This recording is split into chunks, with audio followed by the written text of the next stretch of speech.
ప్రభువుల ప్రభువుకు స్తోత్రాలు. దేవుడు మరి ఒక దినాన్ని ఇచ్చాడు.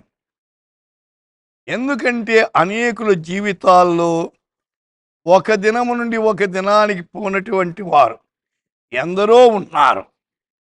ఈ దినం మొదటి దినవృత్తాంత గ్రంథం 4వ అధ్యాయం 10వ వచనం. దేవుడు అతడు మనవి చేసిన దానిని అతనికి దయచేసాను. And God gave him what he prayed for.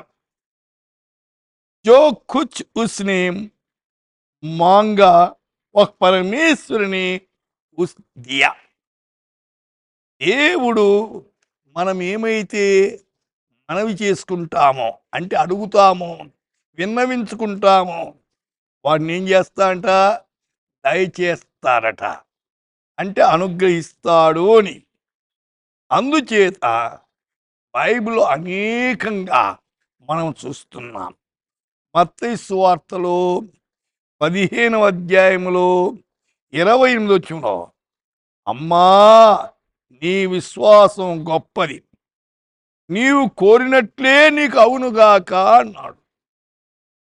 అంటే అడిగేవారు విశ్వాసముతో అడగాల. విశ్వాసము చాలా అవసరమైనది. విశ్వసించే వారికి సమస్తము సాధ్యమట. చాలామంది విశ్వాసంతో అడగరు, ఏదో ఒకటి అడిగేస్తారంటే. దేవుడు తప్పకుండా నాకు దయచేస్తాడని నమ్మాల. అప్పుడు దేవుడు కార్యం చేస్తాడు.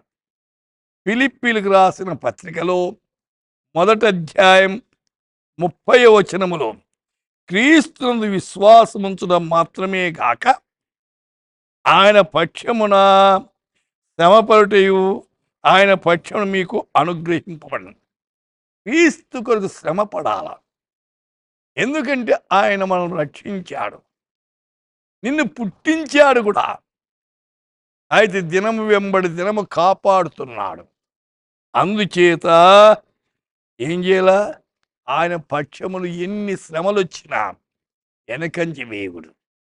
శ్రమల్లో దేవునికి మొరపెట్టు, శ్రమల నుండి విడిపిస్తాడు. సోదరి సోదరుడా, శ్రమలు వచ్చాయని కృంగిపోవద్దు. శ్రమలు వస్తాయి లోకములో. అయితే శ్రమల వైపు చూడకుండా శ్రమల నుండి పరిష్కారం చేసే దేవాది దేవుని వైపు చూస్తూ ముందుకు సాగి ఆయన నామాన్ని మహిమపరుద్దాం. ప్రార్థన చేద్దాం. ప్రభువా, వింటున్న శ్రోతలు వారి శ్రమల్లో మీ మీద ఆధారపడి ముందుకు సాగేదానికి కృప చూపించమని యేసు నామమున ప్రార్థిస్తున్నాము తండ్రి. ఆమేన్.